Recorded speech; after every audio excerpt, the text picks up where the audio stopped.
ሰላም ሰላም እንዴት ናችሁ? ውድ የሜንታል አባከስ አካዳሚ ቤተሰቦች ይህ የስድስተኛ ክፍል የሚኒስትሪ ሞዴል ጥያቄዎችን ሂሳብ የምንሰራበት ክፍለ ጊዜ ነው ማለት ነው። ስለዚህ ሶስተኛ ክፍል ላይ ደርሰናል። በሜንታል አባከስ አካዳሚ የተዘጋጀ የሞዴል ጥያቄ ነው ማለት ነው። ይሄ ሞዴል ዋን ነው። ከምዕራፍ አንድ ጀምሮ እስከ መጨረሻው ምዕራፍ ድረስ በቴብል ኦፍ ስፔሲፊኬሽን የተዘጋጀ በጣም ቆንጆ ጥያቄ ነው። ጥያቄውን ለመፈተን ወይም ደግሞ የሞዴል ጥያቄዎችን ተመሳሳይ ሞዴል ጥያቄዎችን በኦንላይን ለመፈተን ባዮ ላይ ባለው ሊንክ ስድስተኛ እና ስምንተኛ ክፍል የሚለውን አማራጭ በመሙላት ሬጅስተር ማድረግ ትችላላችሁ ማለት ነው። ወደ አሁኑ እኛም የሞዴል ጥያቄዎችን እንልክላችኋለን። ወደ 20ኛው ጥያቄ ላይ ደርሰናል። 20ኛው ጥያቄ 2 ቀን ሲደመር 5 ያንሳል 23 ለሚለው ያለ እኩልነት አረፍተ ነገር እውነት የሚያደርገው መፍትሄ ቁጥር የቱ ነው ነው የሚለው። 2 ቀን ሲደመር 5 እኩል ይሆናል ያንሳል 23 ያንሳል 23 ለሚለው ጥያቄ ይሄንን ያለ እኩልነት አረፍተ ነገር ለመስራት እንደምታደርጉት ተመልከቱ።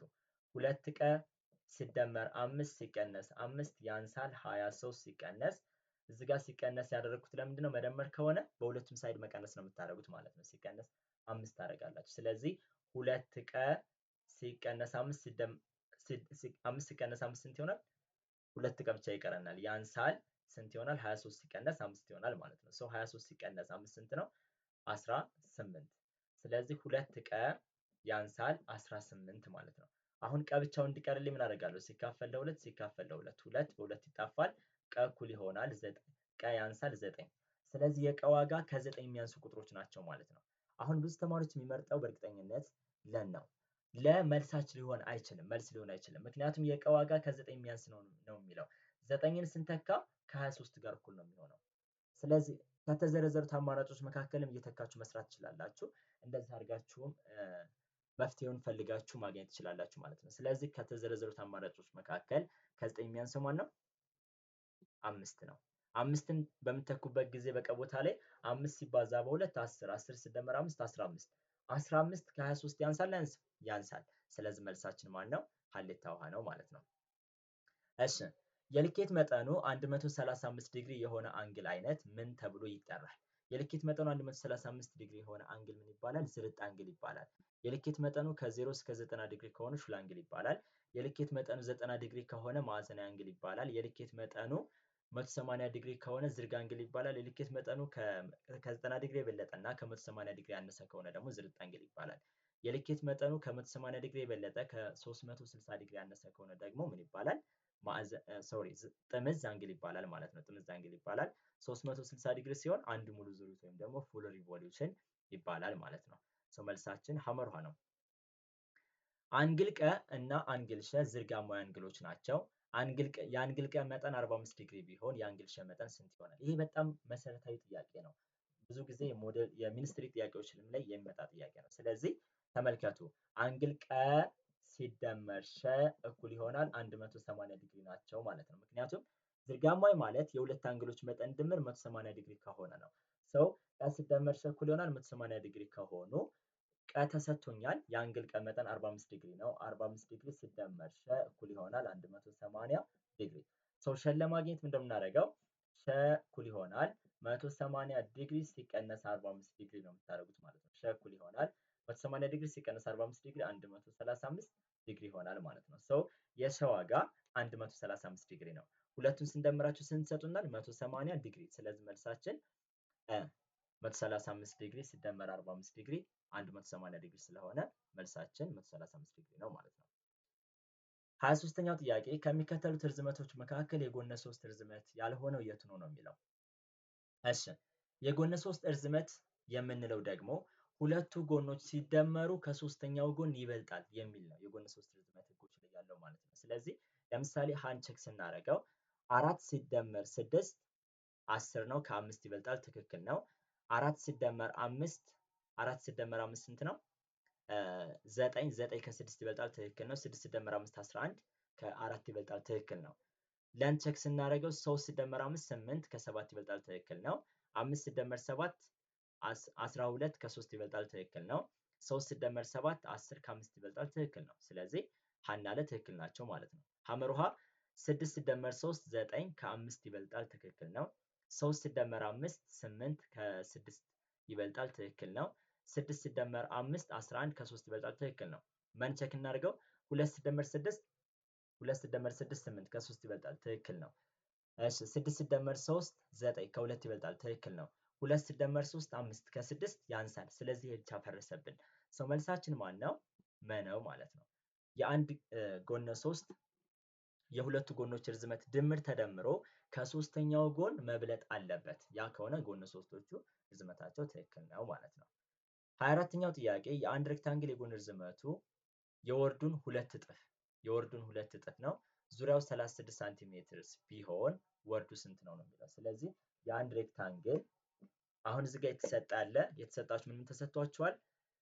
እርዝመት እኩል ይሆናል ሁለት እጥፍ ስለሆነ የተባልነው ሁለት ወርድ ነው። ዙሪያ እኩል ይሆናል። ዙሪያው ደግሞ ስንት ነው የተሰጣችሁ? 36 ሳንቲሜትር ተሰጥቷችኋል። ዙሪያ ማለት ነው 36 ሳንቲሜትር። ስለዚህ የተጠየቃችሁት ምንድነው? ወርዱን የተጠየቃችሁት። ዙሪያ ማለት ዙሪያ እኩል ይሆናል ሁለት እርዝመት ሲደመር ወርድ ነው። ዙሪያ ማለት ሁለት እርዝመት ሲደመር ወርድ ነው። ስለዚህ አሁን ይሄንን ለማግኘት ምንድን ነው የምናደርገው? ተመልከቱ ወደዚህ። ዙሪያ ማለት ሁለት እርዝመት ሲደመር ወርድ ነው ብለናል። ዙሪያ ስንት ነው?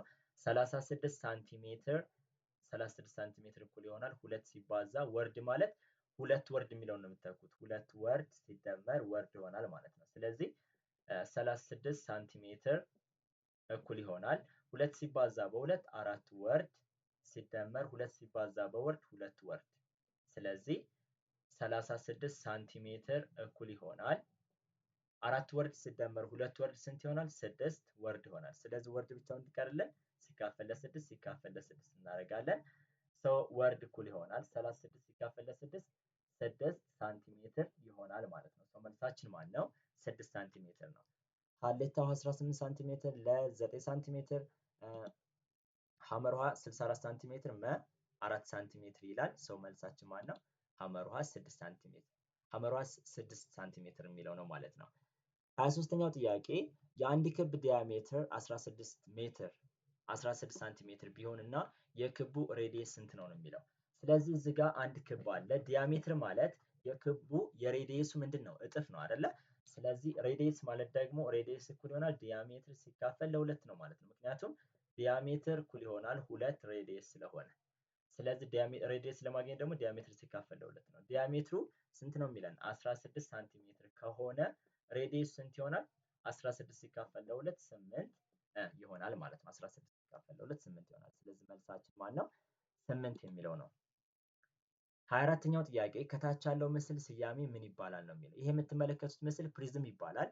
ፕሪዝሞች የስያሜያቸውን የሚያገኙት ፕሪዝም እና ፒራሚድ ስያሜያቸውን የሚያገኙት በመሰረታቸው የጎን ገጽ ብዛት ነው። ስለዚህ ይሄኛው ጎነ ስንታዊ ፕሪዝም ነው? ጎነ ሶስታዊ ፕሪዝም ነው። ስለዚህ እዚህ ጋር መሰረቱ የምትመለከቱት ትሪያንግል ነው፣ ጎነ ሶስታዊ ፕሪዝም ነው። ስለዚህ መልሳችን ሀሌታ ውሃ ጎነ ሶስታዊ ፕሪዝም ነው ማለት ነው። እሺ 25ኛው ጥያቄ ከዚህ በታች ያለው ምስል መሰረት በማድረግ የአንግል ሸን መጠን ስንት ዲግሪ ነው ነው የሚለው። ስለዚህ አንግል ሸ ማለት እዚህ ጋር ነው ያለው አንግል ሸ እና አንግል 30 ዲግሪ ምንድን ናቸው? ምን አይነት ዝምድና ነው ያላቸው? ጀርባ አንግሎች ናቸው። ስለዚህ አንግል ሸና አንግል 30 ዲግሪ ጀርባ አንግሎች ስለሆኑ ምንድን ናቸው ማለት ነው? እኩል ናቸው። ስለዚህ መልሳችን ለ30 ዲግሪ የሚለው ነው ማለት ነው። ኦኬ እዚህ ጋር ደግሞ የመረጃ አያያዝ ከመጨረሻው ምዕራፍ የወጡ ጥያቄዎች ናቸው። እነዚህ የመረጃ አያያዝ ነው። ምንድነው የሚለን? የትምህርት አይነቶች አሉ። ውጤት አለ ከ100%። ስለዚህ አማርኛ 92% ነው። ሂሳብ እንግሊዘኛ 90%፣ 92%፣ 88% እና 98% ተሰጥቶናል። የአምስት ትምህርት አይነቶች ናቸው። ስለዚህ ተማሪው ያስመዘገበው ውጤት በአማካይ ስንት ነው ነው የሚለው። ምንድነው የምታደርጉት? አማካይ ማለት ጠቅላላ ድምር ሲካፈል ለጠቅላላ ብዛት ተካፍሎ የምናገኘው ነው። ስለዚህ አማካይ እኩል ይሆናል አማርኛ ስንት ነው ያመጣው? 92 ሲደመር 90 ሲደመር 92 ሲደመር 88 ሲደመር 98 ስለዚህ ሲካፈል ለስንት? ለአምስት የትምህርት አይነቶች ስለሆነ ሲካፈል ለአምስት አማካይ እኩል ይሆናል 2 ሲደመር 0 2 ሲደመር 2 4 ሲደመር 8 12 ሲደመር 8 20 ስለዚህ 0ን ጽፌ 2 አለኝ 2 ሲደመር 9 11 ሲደመር 9 20 ሲደመር 9 29 ሲደመር 8 29 ሲደመር 8 37 ሲደመር 9 37 ሲደመር 9 ስንት ይሆናል? 46 ይሆናል ማለት ነው። 37 ሲደመር 9 46 ሲካፈል ለስንት ነው የምታደርጉት? ለ5 ማለት ነው። ስለዚህ 460 ሲካፈል ለ5 ማለት ነው 460 ሲካፈል ለ5 92 ይሆናል ማለት ነው። ስለዚህ 92 ምንድነው አማካያቸው ነው። አማካዩ 92 ሲሆን ቀጣዩ ጥያቄ የተጠየቅነው ምንድነው ደግሞ የመረጃው ድግግሞሽ ስንት ነው? ድግግሞሽ ማለት በመረጃው መካከል በብዙ ጊዜ ተደጋግሞ የተጻፈው ነው። ሰው እዚህ ጋር ተመልከቱ 92 አለን፣ እዚህ ጋር 92 አለን፣ ሌላ የለንም። 90 ሌላ የለንም። 88 ስለዚህ ድግግሞሹ ማነው 92 ነው። ሁለት ጊዜ ተደጋግሞ የተጻፈው ማነው 92 ነው ማለት ነው። 92 የሚለው ነው መልሳችን። ቀጣዩ ጥያቄ የመረጃው ሬንጅ ስንት ነው? ሬንጅ ማለት ከፍተኛ ከትልቁ ቁጥር ሲቀነስ ትንሹ ቁጥር አድርገን ነው የምናገኘው። ሬንጅ ማለት ትልቁ ቁጥር ሲቀነስ ትንሹ ቁጥር ስለሆነ ትልቁ ቁጥር ሲቀነስ ትንሹ ቁጥር ትልቁ ቁጥር ማለት ከነዚህ መካከል 98 ነው። 98 ሲቀነስ ትንሹ ቁጥር ማለት 88 ነው። ሲቀነስ 88 ስለዚህ ሬንጃችን 10 ይሆናል ማለት ነው። የዚህ መረጃ ሬንጅ 10 ነው። ጥያቄያችንን ተፈትነን ጨርሰናል ማለት ነው። በቀጣይ ምንድነው የምታደርጉት? ሰሚት የሚለውን ስትጫኑት እንደዚህ ሰርች ያደርግና ሰሚት የሚለውን ስትጫኑት እንደዚህ ሰርች ያደርግና የተማሪያችሁ ውጤቱን ያመጣላችኋል ማለት ነው። ቪው ስኮር የሚለውን ስትጫኑት የተማሪውን ውጤት ያመጣላችኋል ማለት ነው። ትንሽ ሰርች እያደረገ ነው፣ እንጠብቀዋለን። የተማሪው ውጤት ይህንን ይመስላል ማለት ነው።